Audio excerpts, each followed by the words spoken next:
Saul. No? So, our title is Saul Meets Jesus. Nakatapo ngayon ni Saul si Jesus. Tingnan po muna natin yung 1 Timothy chapter 1 verses 14 to 15. Sabi po dito, mga kapatid, this is an introduction only. Sabi po dito, iginawad sa akin ng Panginoon ang kanyang masaganang pagpapala. Kalakip ang pananampalataya at pag-ibig na nasa atin dahil sa pakikipag-isa kay Kristo Jesus. Narito isang katotohanan dapat tanggapin paniwalaan ng lahat. Si Kristo ay naparito sa sanlibutan upang iligtas ang mga makasalanan. At ang sabi ni Pablo, ako ang pinakamasama sa lahat. No? So Christ Jesus came into the world to save sinners. At ang sabi po ni Paul, of whom I am the worst. Ako po ang pinakamasama sa lahat. Who is Paul? No? Or Saul? Saul was a Jewish. Ibig sabihin, Israelite din siya, whose father was a Pharisee. He studied under a wise and well-respected Pharisee named Gamaliel. So si Saul po, siya po ay may pinag-aralan. Ano po? But according to Acts chapter 8, Saul persecutes the believers. No? Pinersecute o inusig ni Saul ang mga believers. He did terrible things to those who believe in Jesus. Marami siyang ginawang mga bagay na di mabuti sa mga nananampalataya sa Panginoon. No? Mga bagay na hindi kayang paniwalaan ng kahit sino. No? Tingnan po natin, mga kapatid.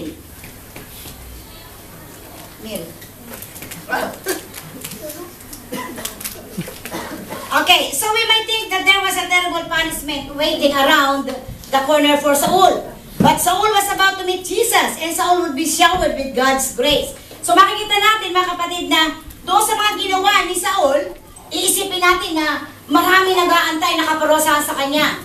But hindi po kabaligtaran. But ang sabi po natin pag-aaralan ngayon, Saul was about to meet Jesus. Halos makakatagpo na niya ang Panginoon at si Saul po ay masishowered o mabibiyayaan ng ating Panginoon. No? Let us read chapter 9 ng Acts. Sabi po ng 1, samantala, masidi ang pagnanais si Saulo na usigin at patayin ang mga alagad ng Panginoon. Kaya tumapit siya sa pinakapunong saserdote. Verse 2, at tumingin ang mga sulat para sa mga sinagoga sa Damasco upang madakip niya ang sino mang matagpuan niya roong kaanib sa bagong pananampalataya, maging lalaki, maging babae at madala sa Jerusalem. Naglakbay si Saulo at madala si Jerusalem, no? So Saul had a plan and other men went with him. May plano po si Saul. At kasama po niya yung ibang mga tao, yung kanyang mga tauhan. He planned to go to Damascus to round up more believers and take them to jail. Isipin natin, ano yung plano niya? Pumunta siya sa Damascus at hulihin niya yung mga believers doon at kanyang ikulong. But God had a very different plan. Pero ang Diyos po, merong ibang plano, no? Kesa sa plano ni Saul. No? Tingnan po natin ang verse 3. Ang sabi ng verse 3. Okay. Sure. Sabi po ng verse 3,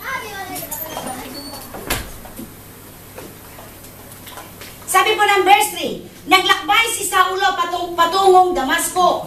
Nang siya'y malapit na sa lungsod, biglang kumislap sa paligid niya ang isang nakasisilaw na liwanag. No?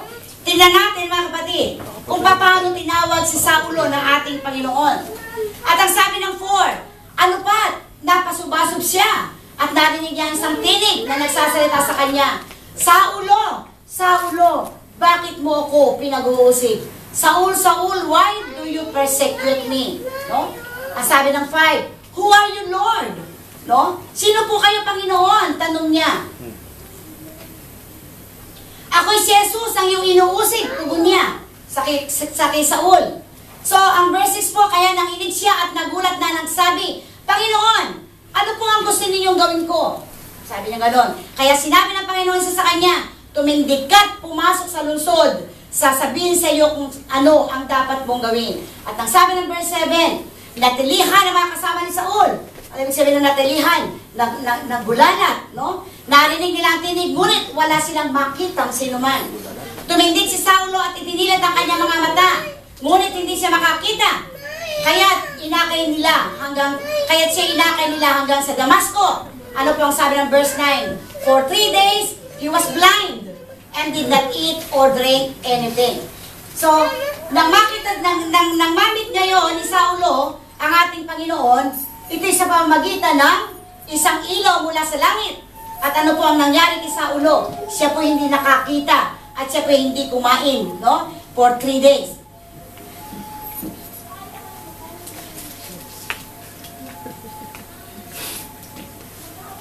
Amen. Ano po ang sabi ng Acts chapter 26 verse 13?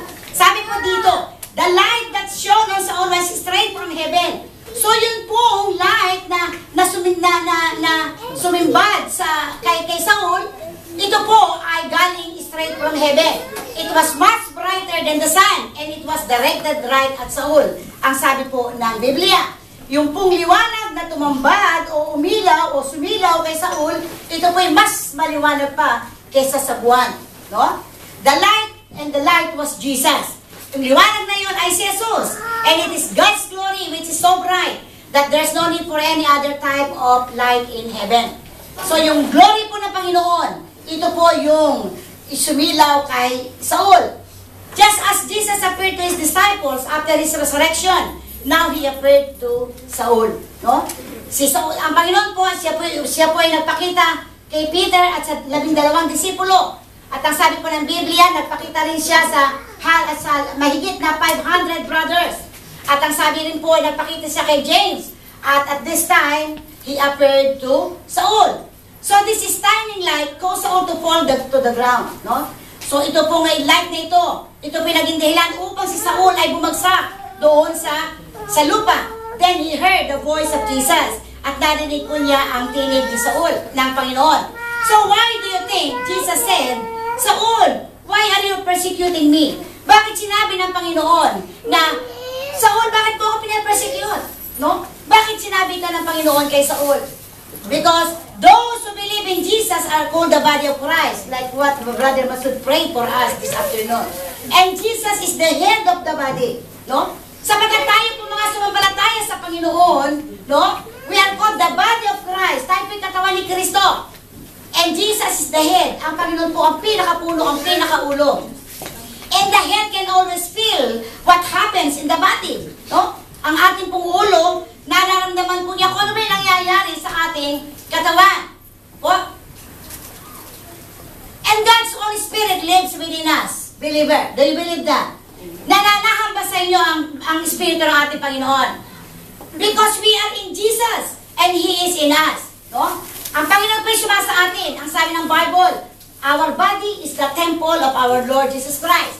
That's why, ang Espiritu ng ating Panginoon ay nananahan sa bawat isa sa atin. That's why Saul's cruelty to the believers was directed at Jesus Himself. Kaya yung kalupitan ni Saul, ito po ay dumidirekta at nararamdaman at nararanasan din ng ating Panginoon. Hallelujah! Amen.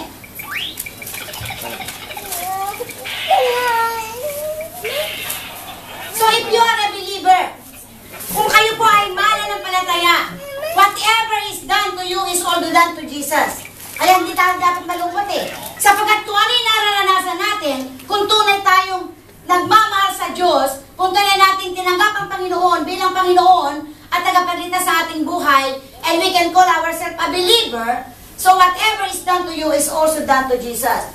Kaya nga po, pag tayo inaapi, huwag tayo malungkot. Bakit? Sapagkat si Jesus ang kanilang sinasaktan. Ang si Jesus din ang nalulungkot. And as a reminder, this also means that whatever you do to another believer, you are also doing to Jesus. Huwag naman sabihin natin na, kung ano ginagawa mo sa akin, ginagawa mo rin kay Jesus. Ganun din. Kung ano yung ginagawa mo sa kapwa mo, nararamdaman din ito ng ating Panginoon. Because we are all believers of Christ. Huh? I need to order. So do you still want your words and actions to bless Jesus or hurt Jesus? So, gusto pa ba natin mga kapatid na by means of our words, sa pamagitan ng ating mga salita o ng ating mga gawa, ay mag-bless natin si Jesus o masaktan natin ang ating Panginoon? What do you want? To bless Jesus. No? So we want from our words and from our actions to bless Jesus, not to hurt Jesus. Amen. So Saul didn't. Saul didn't just see a bright light and hear a voice that day. He met Jesus according to the Bible. Diba? Hindi lang niya nakita yung bright light o si Jesus o narinig niya ang boses ng ating Panginoon.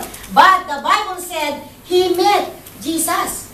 Nakatagpo niya ang ating Panginoon. Hallelujah.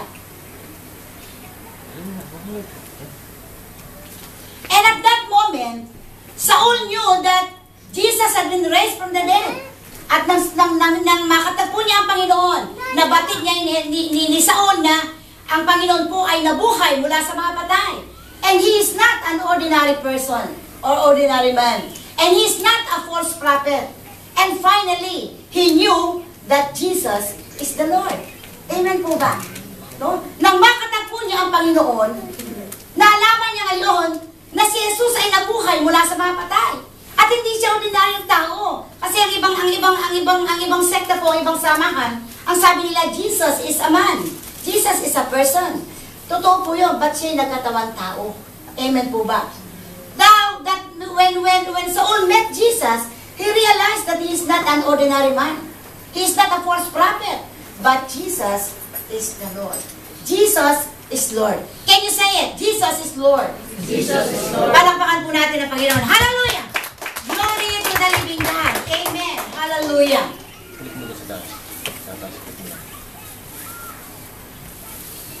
So Saul had been blind to the truth that Jesus was the Messiah. No? Siya po'y naging bulag sa katotohanan na si Jesus ang Messiah, ang Mesiyas. Hallelujah.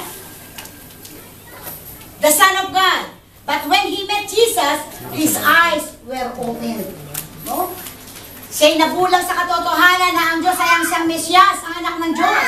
But when he met Jesus, yung kung kanyang mga mata ay na-open sa katotohanan that Jesus is Lord. Hallelujah.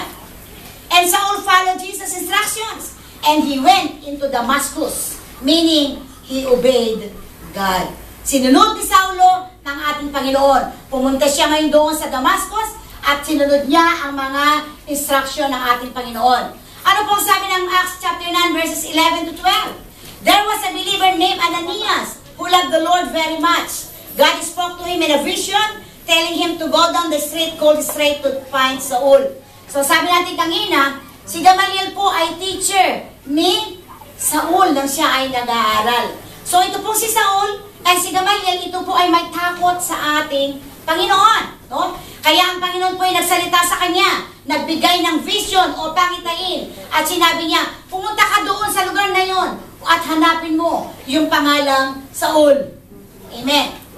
So God is always speaking to us. Ang Panginoon po ay parating nagsasalita sa atin. Kinakausap tayo ng Diyos. Because we have the Bible, His Word. Sabi natin, if we are reading the Bible, God is talking to us. But if we are praying, we are talking to God. He most often speaks to us through it. No? Madalas po ang Diyos ay sa Biblia po nangungusap sa atin. But God still speaks to people in dreams and visions and through other people. Subalit ang Panginoon din po ay nagsasalita sa pamagitan ng ating mga panaginip. Minsan po tayo nananaginip sa pamamagitan ng mga pangitain o sa pamamagitan ng ibang tao. So, God knew that Ananias would need a very clear message to be able to go to Saul. No? So, makikita natin mga kapatid, na alam po ng Panginoon na kailangan ni Ananias, no? Kailangan ni Ananias yung pong maliwanag na mensahe niya upang mapuntahan niya yung lugar na kinaroroonan ni Saul. So, ikumpara natin ito, di ba? We could compare this, God telling us to go to see Osama bin Laden when he was still alive, no? Now, ito po'y maikukumpara natin doon, mga kapatid, no? So, any one of us would be terrified to go such a cruel man. Halimbawa, sinabi sa'yo, oh, Rebecca, anak, punta mo si Osama bin Laden. Kausapin mo siya.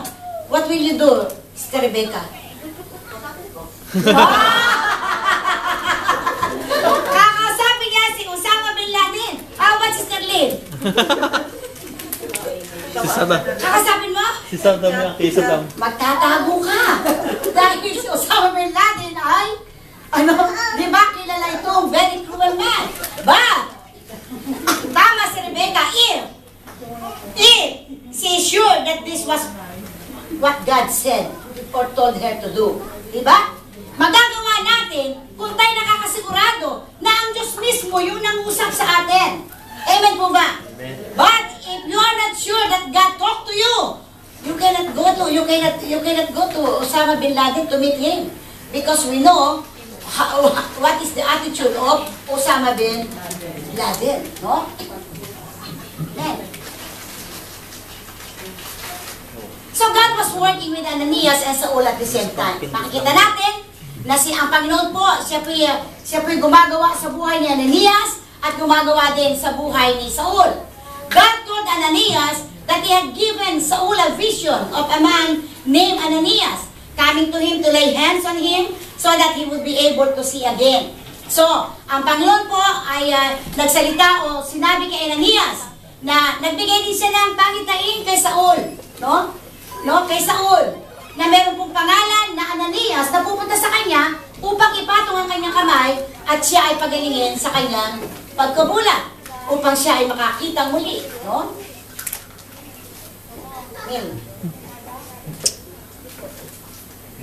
So, sabi po ng verse 30, ano po ngayon ang sagot ni Ananias, no? Ito po interesting. Sabi niya, Lord, Ananias answered, I have heard many reports about this man and all the harm he has done to your saints in Jerusalem. Panginoon, ba't ako pupunta rito? Marami akong naririnig ng mga bagay na ginagawa niya na di mabuti, no? Yung mga masasamang bagay. Ang sabi ng 14, at naparito sa Damasco, taglay ang kapangyarihan galing sa mga punong saserdote upang dakpin ang lahat ng tumatawag sa iyong pangalan. At ang sabi po rito, mga kapatid, hallelujah. So, makikita natin dito na ang sabi ni Ananias, meron pa siyang dalang sulat no? Nagaling sa mga saserdote. Na ang sabi niya, upang dakpin ang lahat ng tumatawag sa Panginoon. Paano ka naman pupunta doon? No? But Ramil, next. Wala yun. Amen. But I'm sure we can all understand Ananias' situation to go out and find Saul. Diba? Maunawaan natin. Diba? Kung bakit atubili si Ananias na pumunta kay Saul. But the Lord had big plans for Saul. No? Ang Panginoon po ay mayroong malaking plano para kay Saul. And God wanted Ananias to be a part of His big plan. No? At gusto po ng Panginoon, si Ananias ay magkaroon ng malaking bahagi sa malaking planong ito ng ating Panginoon. Ano po sabi ng verse 15? Makinig po tayo mabuti. Ngunit, sinabi sa kanya ng Panginoon, pumaroon ka, sapagkat hiniram ko siya upang ipakilala ang aking pangalan sa mga hentil, sa mga hari at sa mga anak ng Israel. At ipaalam ko sa kanya ang lahat ng dapat niyang tiisin alang-alang sa akin. No? So, sabi ng Panginoon, sige, go, Ananias. Lumakad ka, Ananias, pumaroon ka. At ipakikilala ko siya, ipakikilala ko sa kanya yung mga dapat niyang tiisin para sa aking, alang-alang sa aking pangalan. So, do you see how God is working here? No? Nakikita ba natin kung paano gumagawa ang Panginoon dito? He is giving Ananias a vision. He is giving Saul a vision. Both men are hearing from God. Nagbigay ang Panginoon ng pangitain kay Ananias. Nagbigay ng pangitain ng Panginoon kay Saul. At parehong ang dalawang taong ito, mga kapatid, ay parehong nakikinig sa ating Panginoon. Because God is always at work. Ang Panginoon po ay laging gumagawa. So on his own, Ananias would have wanted to hide from Saul. But now he was filled with the powerful Spirit of God. God gave Ananias all the power he needed to put one foot in front of the other and walk right into the house where Saul was staying. So kung kay Ananias na talaga ayaw niya no? Subalit dahil siya napuspos sa kapangyarihan ng ating Panginoon, nakuha niya lumakad, sumunod sa Panginoon. He obeyed the Lord. And he was about to go to Saul's place where he is staying. So God will never ask you to do something without giving you the power to accomplish it. Tandaan natin, mga kapatid, If God will ask you something to do, no? If the instructions came direct from God, don't worry, be happy, no? Because God will never ask you to do something without giving you the power to accomplish it. Can you say amen? Amen. Palakpakan po natin ang Diyos. Hallelujah! Glory to the living God. Kaya nga po mga kapatid kaibigan, there should never be any believer who will reject when they were given an assignment in the church, no? Kaya nga po walang dapat mag-reject eh. Walang dapat humindi kapag ikaw ay inatasan ng namumuno o ng mga leaders ng church na gagawin mo yung isang bagay na dapat gawin para sa Panginoon. Why? Because God will never ask you something to do. No? Hindi magsasabi ang Panginoon na gawin mo ang bagay na ito without giving you the power to do it or to accomplish it. Amen? Amen po ba? Amen. Kaya walang dapat ikatakot eh, no? Dahil it is God who will give the strength or will supply the strength. It is God who will give you the power to do what He's asking for you to do. No? Ananias went to Saul and put his hands on him. So this is what Ananias did. So he went to Saul's place and he put his hands on him. No? Nagpunta siya sa lugar ni Saul kung saan na dinirekta ng Panginoon o sinabi ng Panginoon. And then, he put his hand on the eyes of Saul. Amen. Amen. Because Saul trusted that Jesus was the Messiah, he too was filled with the Holy Spirit and was baptized. No? Dahil po, si Saul din ay nagtiwala sa kapangyarihan ng Panginoon na siya yung Mesiyas, siya yung Diyos, siya yung anak ng Diyos. Kaya po ang nangyari sa kanya, siya rin po ay napuspos ng banal na Espiritu at siya po ay nabautismuhan. That's why his sight was restored. Nanumbalik yung kanyang paningin. And this shows that Saul could finally see the truth of Jesus. No? And it is really at the time when we will trust the Lord. No? Ito po yung panahon, ito po yung oras na kapag tayo po nagtiwala sa Panginoon, ito po yung panahon na kung ano man yung ating hinihiling sa Kanya, ibibigay ito ng ating Panginoon. Can you say amen? Amen. Palakpakan po natin ang Diyos. Hallelujah! Amen! So meaning mga kapatid, if you are asking something from God, you have to trust God. Di po ba? Amen. Kailangan magtiwala tayo sa Panginoon. Kung tayo may hinihingi, magtiwala tayo sa ating Panginoon. Like Saul. No? When Ananias went to his place, Ananias put his hands on his eyes, and also Saul, Ananias trusted God, and also Saul trusted God. That's why his eyes or his sight was restored. Amen po ba? So whatever we need today, mga kapatid kaibigan, just trust the Lord, and God will give you what is the desire of your heart. Amen. So once Saul met Jesus and put his trust in Him, God made Saul into a new creation. No? So na nagtiwala si Saul sa Panginoon at nakaniig niya ang Panginoon, mga kapatid kaibigan. Ang Panginoon po, ginawa siyang bagong nilalang. And this is what we call, he is already born again. No? Ano po ang sabi ng 2 Corinthians 5:17? If we are with Christ, the old has gone, the new has come, because we are already a new creation. No? So, amen. So, when God changes a person's heart, He does a very complete job. No? Kapag ang Diyos ay binago ang ating puso, no? Ano po yung gagawin ng Panginoon? He will make a very complete job. Ang ating pong puso ay pilit na babaguhin ng ating Panginoon. Sabi nga namin kagabi yung ating pinag-aralan, lifelong learning, adapt to change. No? So, ibig sabihin, sa ating mga pag-aaral, mga kapatid kaibigan, kailangan ni makitang pagbabago sa ating buhay. Like Saul, when he trusted God, when he met God, when he knew God, his heart was changed. Amen po ba? And God made him a new creation. That's why when God changes a person's heart, He does a very complete job. Kapag po binago ng Panginoon ang ating puso, kapatid kaibigan, walang paraan na tayo po hindi susunod sa ating Panginoon. Sabi nga po ng sa pinag-aaralan pa namin kahapon, it leads to an open mind, or it will make our mind open. Because if we have a closed hand, it is a sign of closed heart. And if we have a closed heart, it is a sign of closed mind. So as a children of God, or as a child of God, or as children of God, we should have an open mind. Amen? Meaning, if we have an open mind, meaning we have an open heart, we have an open hand, and our life was changed by God. Because we are studying that when God changes a person's heart, He does a very complete job. No? Ang Panginoon po, tunay na, kumpleto yung gagawing pagbabago sa ating buhay. Kaya kung tayo po'y nandoon pa sa dati, ang ibig sabihin, our heart is not yet changed by God. No? We are still bonsai. Tayo po'y parang punong bonsai. Hindi, bonsai yan. Bonsai kaya to? Hindi. Hindi. No, this will grow. Amen. Ang bonsai po, yung pong halaman na hindi lumalaki kahit diligan mo ng diligan araw-araw. So Saul believed and was baptized. So si Saul po naniwala, nanampalataya. Kaya po siya nabautismuhan. And then he also began to preach that Jesus was Lord.